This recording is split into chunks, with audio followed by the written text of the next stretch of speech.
Hi, everybody. This is Bob Gale, co-creator of Back to the Future, and you're listening to Brad Gilmore. Oh, Brad, what have you done now? Doc! Okay, relax, Doc. It's me. It's Martin. Oh, it can't be.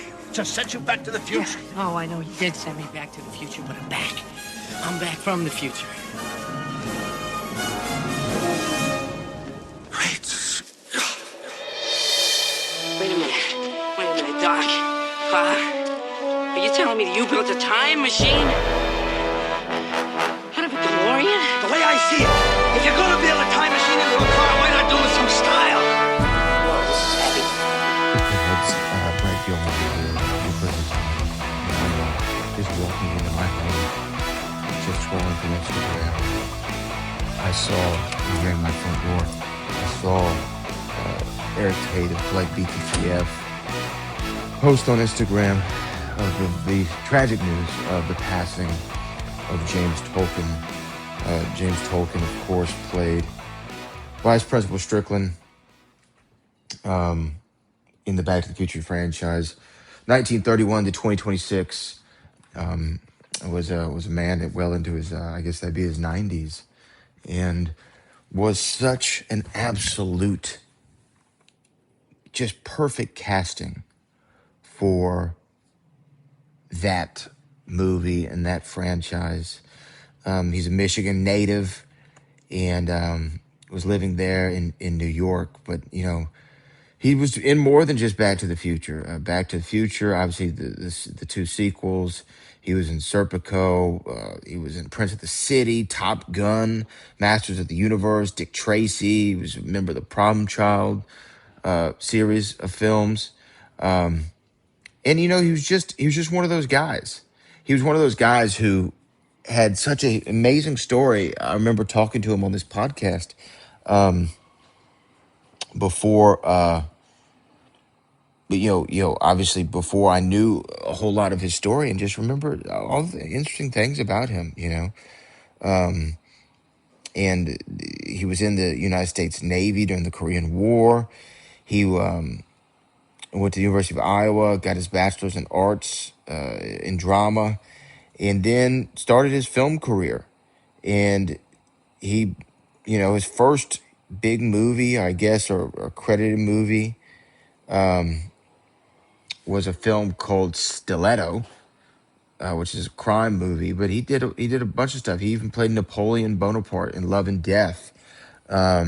He was in Prince of the City, which is a big movie from the 1980s that was a Treat Williams film. Treat Williams is actually randomly somebody I was almost named after. My name was almost Treat Gilmore. But he was it's just sad when we lose one of the people who were involved in Back to the Future. And what I'll say here is, and I probably told this story before, but I've tried to interview everybody from the cast. I think that I'm still lacking Michael J. Fox and Thomas F. Wilson, and hopefully one day those interviews will come to pass.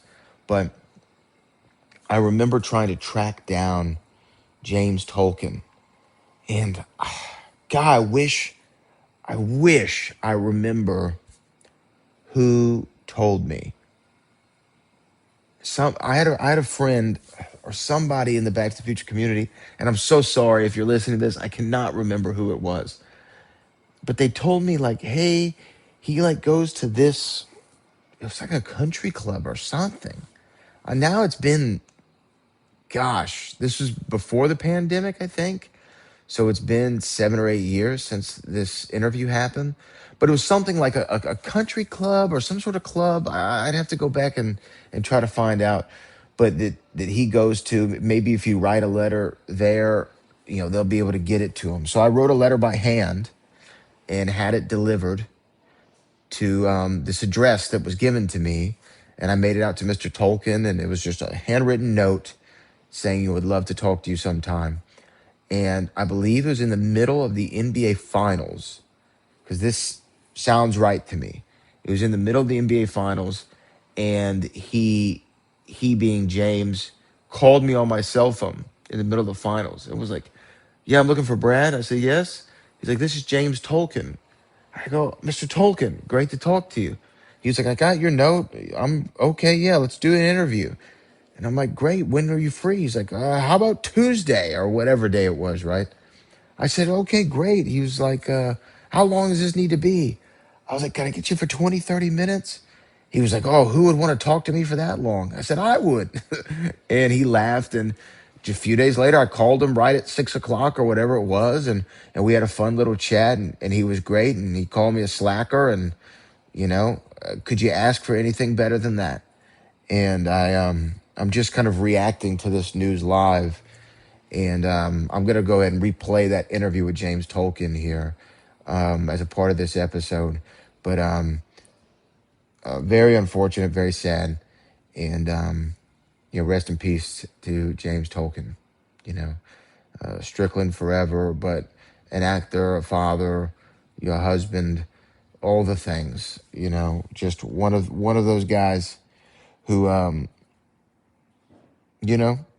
is kind of etched in our memories forever. It does say here that James Tolkan died at his home in Saranac Lake, New York on March the 26th, 2026, at the age of 94 years old. We all should be so lucky to have a run, as we say in the wrestling business, like James Tolkan had. Rest in power, James. My thoughts are with your entire family, as well as all my other pinheads who love him as much as I do. We'll see you in the future. We're talking to James Tolkan. Yes, James Tolkan is joining me on the show today to discuss his incredible career, his dealings with Back to the Future. How was it reshooting those 6 weeks after Eric Stoltz exited the project and Michael J. Fox was brought in? Was he hesitant about taking the sequels, and much, much more? I wanted to tell quickly before we go into the interview how this came to be, because I love how this happened. And I just have to share the story with somebody. I said, who better than the Pinheads? So I was trying to figure out what I was going to do for this season of the podcast. James Tolkan's been on my list since 2015 to get on the show. Did a lot of research, internet research. I was DMing people I didn't even know, going on Facebook, talking to different people, and I found a group. I won't say who they are because I don't want them to get blown up with messages, I should say.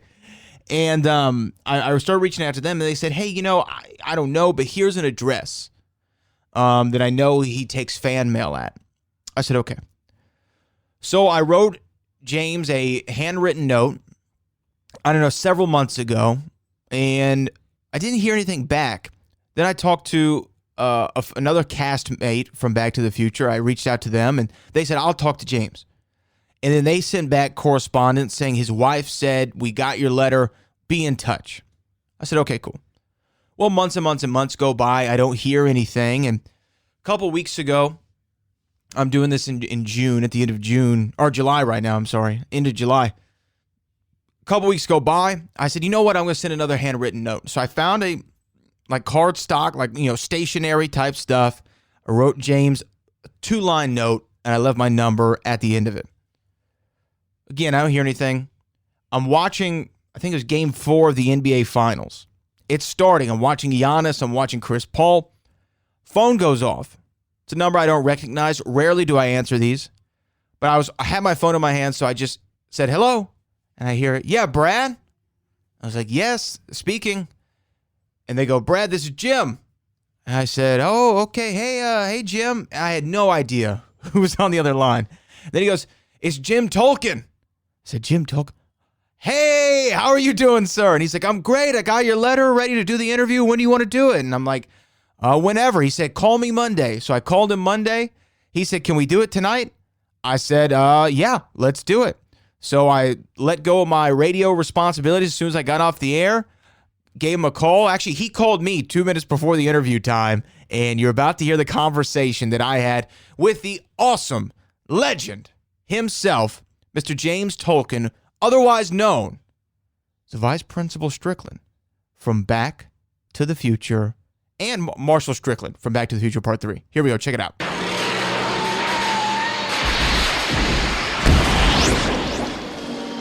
And he joins me now. The absolute legend himself is on the line, Mr. James Tolkan. Mr. Tolkan, how you doing, sir? Well, I'm doing great. I'm pleased to be speaking with you, Brad, finally. I am so thrilled that I had this opportunity. It's something that I've really wanted to do for a long time, to be able to. Well, here we are. Well, here we are. Great. Wonderful. Here we are. Great. Wonderful. Well, again, we'll start right now with this. I called you a legend, and you absolutely are. You've had some iconic roles from some of the most iconic movies of all time. Can we just start into your journey as an actor? Where did it first start for you? Were you on the stage, before the screen? Kind of what was your origin story? Well, after I got out of the Navy, I went back to school, and I went to Coe College in Cedar Rapids, Iowa, and there I got interested in acting.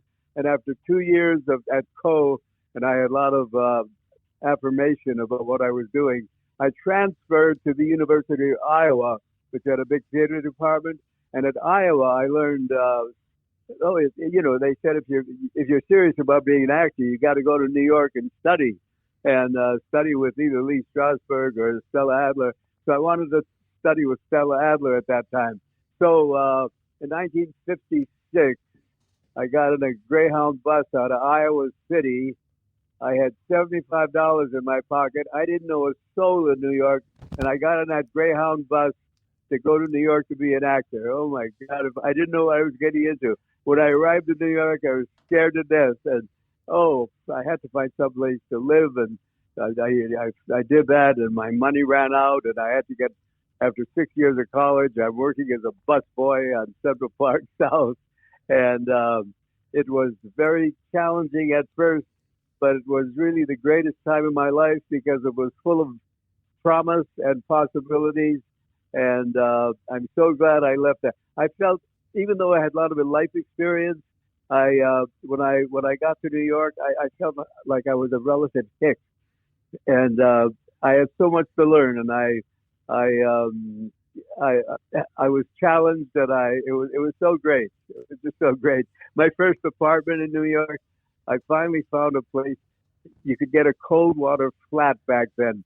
It was a 5th floor walk up, 3 rooms, steam, heat, and hot water, and my rent was $25.13 a month, which was just perfect. And right. And so I was, I had an interview with Stella Adler, and I had enough money to get started with her, and it was just the best time in my life because of it was just like so challenging, so wonderful, and as I said before, the possibilities were there. So anyway, that was my first start in New York City, and it's been great. Well, yeah. No, I mean, continue. I don't mean to cut you off. No, I'm talking a lot now. I just want to say that my first. I just talked about my first little apartment in New York for $25.13, and when I left New York, when I decided to live up here, Lake Placid, and I'm out of the business. I was living in a beautiful penthouse in Tribeca, so I feel like I'm a success. It's one some way or another I'm a success. But it's been so great. I've endured everything. I've experienced so many things, positive, negative, and I'm here, and now I'm enjoying the good life now, and I feel strong because I made it all through all that. Well, as I say, the good times and the bad times. The good and bad is how you have to take it through life. Obviously, every industry is going to have its challenges. For you, though, like you said, your bank account ran out of money at some point. You're in this apartment. When for you? Because you had several credits dating back to the early 1960s. When did you feel like you had made it as an actor? Was there a particular role? Was there a particular film where you said, "Okay, now I feel like I've made this"? Oh well, I really had some great experiences. At one point, I replaced Robert Duvall in Arthur Miller's play *A View from the Bridge*, and that was very important for me. I feel like that was really special. And right after that, I auditioned for Arthur Penn to understudy Robert Duvall in Wait Until Dark, and that was on Broadway with Lee Remick, and it was a big production.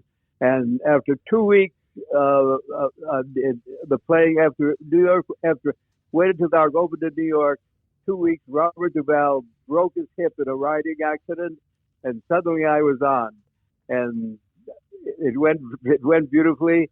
And they cast me in the role, the lead, the part of Harry Roth, the killer, and Wait Until Dark. And I played that part for 2 years, and I kind of felt that was an important event. There've been others, but that was kind of the first one. Obviously Robert Duvall, one of the greatest actors of all time, and to be able to work with him as the understudy, and then go on to replace him, that had to have been almost mind blowing for you at the time, huh? No, not really. At the time, I felt that, hey, I'm just as good, but, as you should. but that was just, he's so special. He's so great. Yeah, one of the most incredible actors, like I said. Now, going into film, were you nervous of trying to make that transition? There have been a lot of theater actors trying to, go into film and television, some more successful than others. Did you find that was going to be, I guess when you were still on stage, did you think that was going to be the route you would take? No, I always wanted to be in movies, but I was a stage actor, and that's where all my experience was. And I worked for years in the theater in New York, doing regional theater all over the country. And I was most at home with the boards under my feet, if you understand what I mean. And I was quite nervous about the transition because it's a totally different thing. And the first couple of things, I did small parts in movies, I was very nervous. But I had the privilege of working in 1973 with Sidney Lumet in Reciprocal, and that was a special. I had not a big part, but a memorable part in that. And when I finished that, he told me next time it'll be something much more. And in 1979, I think it was, we did Prince of the City, and that was special. When you work with Sidney Lumet, you're spoiled for every other movie director because he rehearses 3 weeks in advance. So when you get on the set and you start shooting, everybody knows their job. He likes to get everything in one take, and he often does. And you go home every day at 4:30, and he comes in ahead of schedule, saves a lot of money. But the thing he's just so wonderful with actors. He just spoils you for everyone else. But then let's see. Oh yeah, I got a call from Robert Zemeckis when I was doing Glenn Ross, the David Mamet play on Broadway, and that was a very special experience. But I got a call from Mamet, and he asked me to come and do Back to the Future. I didn't know about Back to the Future. I didn't know who he was, and I said I've always said I'm never going to Hollywood until they send for me. And I figured this is my chance. So I found out that I was the only actor in Back to the Future who did not audition, which I think he must have seen me in something and thought I was okay. So he hired me, and I went out to do Back to the Future. Then I did Top Gun. I did all kinds of stuff, television, several movies, and I had a good time out there. I lived 15 minutes from the beach. Any day I wasn't working, to get on my bike, go for a swim, play tennis near the ocean, and living the good life, and yeah, right. And at a certain point, I had enough of that, and I decided I was going to retire. But even in retirement, I did a lot of work. I don't know if you saw anything with Timothy Hutton when we did a thing about in what was it, in Canada. I'm trying to think of the name of the show. We did it for 2 years, and that was after I was supposed to have been retired. So, and then things come up. Things still come up, Oh, absolutely. I mean, you're obviously still a fixture. We saw you recently, even on the Discovery Channel for their expedition Back to the Future. One quick thing though, before I ask you about Back to the Future, was going from the stage to the screen. When you're a live theater actor, you have that audience, you have that instant feedback. You can feel if a scene's working, feel if your line delivery is working, because the crowd's going to give you that feedback. When you're on the set, you're not getting that. How did you adapt to that? You just hope it's working, and that's all. Because you do not have that. You don't have that instant response, audience response. But you get it's so dependent on the director. The director can make it really easy for you when you're doing film, or he can make it kind of difficult, depending.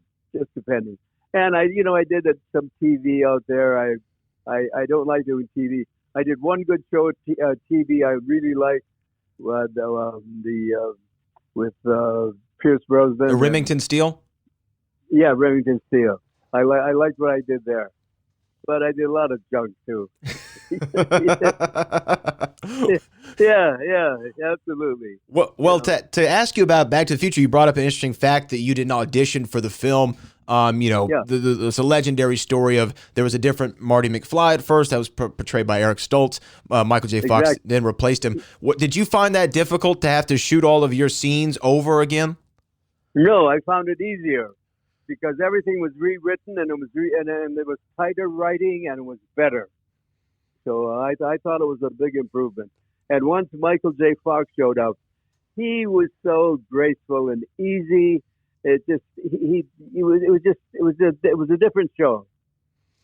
Yeah, I mean, he obviously brought a levity to it. I think that from what I read, that is really what made all the writing click, was his reactions to his surroundings.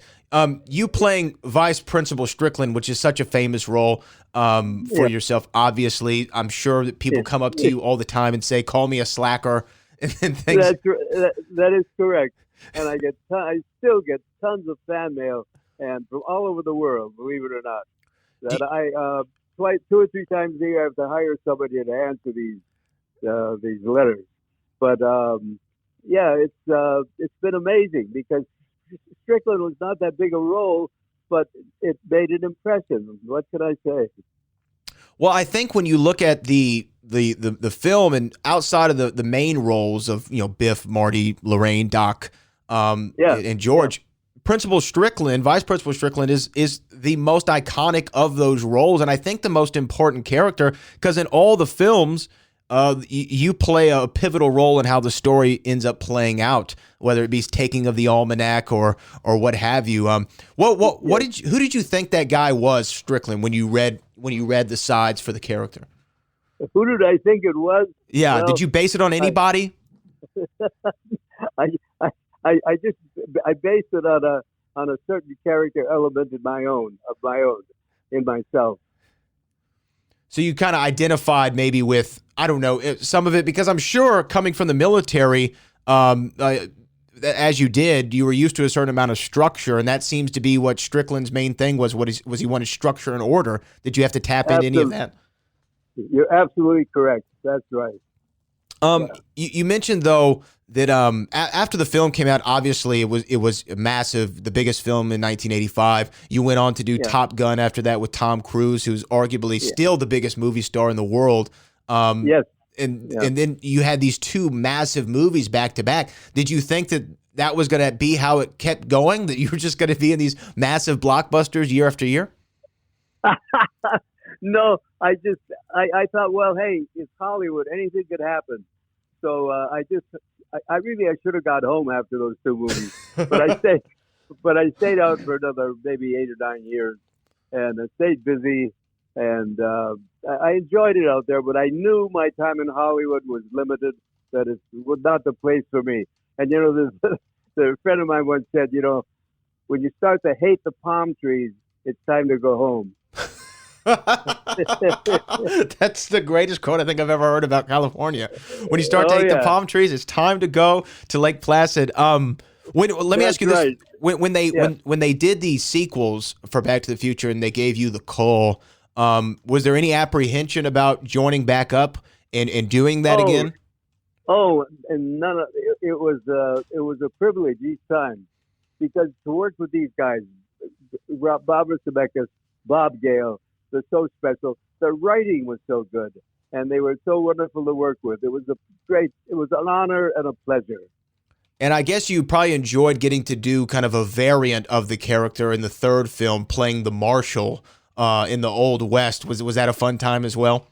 Yes, that was great. I just, I thought it was so much fun, and to be Marshall Strickland, the granddaddy of all these other guys. Sure, it was great. You mentioned, and I really want to appreciate your time. We're about wrapped up here, but I just wanted to say, so you mentioned you have all these fan letters, and I'm a fan of yours. I've been a fan of yours the entirety of my life. I've quoted you and referenced you umpteenth times, so it's almost a otherworldly experience to have a privilege to share some time with you. But have you had a specific fan interaction over the years that it was really special to me, or was there really just special to you, or was there just too many to count? As far as fans are concerned, Yeah, it's basically Top Gun and Back to the Future. Those are the two movies. Although I must say, when I do these Comic Cons, people come up with stuff that I forgot I'd done that they want me to sign. Sometimes it's 12 or 15 items I have to sign. From one, it amazes me constantly. In many ways, I wish they would spend their money more smartly, but if that's important to them, that's fine. My final question for you, sir, is you've had an incredible career. Obviously, you're now living the better side of life, being able to enjoy the fruits of your labor. To all the living the good life, right? Yeah, that's it. To all the aspiring, though, actors who want to have a similar career for yours, to work for several decades on the stage and screen, what would be the biggest piece of advice you could give them? It's so difficult because there are no rules. There are no rules about how to go about it. People go about it in different ways. What works for one actor is not going to work for another. It's so I can't really put anything into a scheme of how to go about it. It's just you got to dive in and be committed and just commit yourself that you want to do this and that you're going to do this. That's all I can say. Well, I think that's tremendous advice, sir, and I really do, again, appreciate your time here spending with me and just giving me a little bit of insight on some of your most famous roles and how you got to the position you are today, living the good life that is the legendary James Tolkan. James, I appreciate you so much, sir. Oh, it's my pleasure, Brad. Thank you so much. All right, and you know what? It wouldn't be an interview if could you call me a slacker one time? Brad, you're a slacker, Brad. That is the legendary James Tolkan. James, thank you so much. Bye-bye.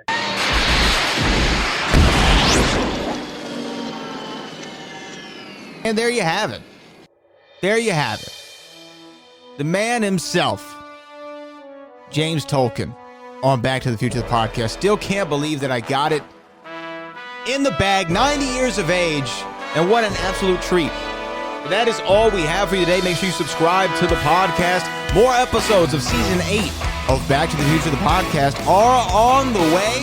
If you haven't checked out our back library, Seasons 1 through 7, incredible stuff with some of the biggest and best in the world of Hill Valley. Until next time, I'm your friend in time, Brad Gilmore, and I will see you in the future.